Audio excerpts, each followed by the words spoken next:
ikeun hirup dunia akhirat ilmu. Maka saur Rasul, man aradad dunya fa alaihi bil ilmi wa man aradal akhirah fa alaihi bil ilmi. Sajalma nu ngaharepkeun kahirupan dunia nu alus, maka wajib neangan ilmu. Nu ngaharepkeun kahirupan akhirat nu alus, maka wajib neangan ilmu.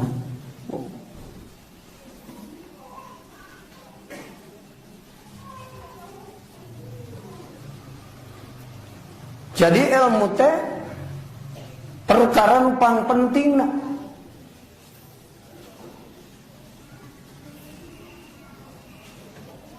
Ulama nu pinter di Al-Malibari sasauran, fata'allaman lillahi ilman nafi'a in kunta tatlubumul kadaroini tala.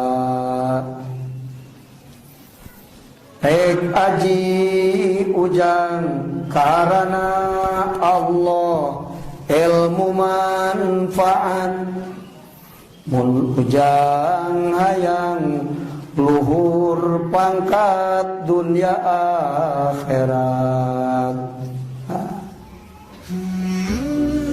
Sebenarnya mah modal hidup kan kedua palabat jauhan Al-Malibari dia cukup sih.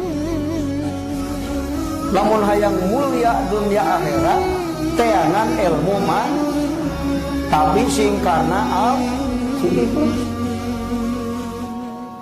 lain kudu beunghar, lain kudu pinter. Hayang bagja hirup dunia akhirat teangan ilmu manfaat ngan ulah salah niat. Mun salah niatna moal kajadian. Mata loba jalma anu ilmuna seueur tapi hirupna ribu sabab ilmuna teu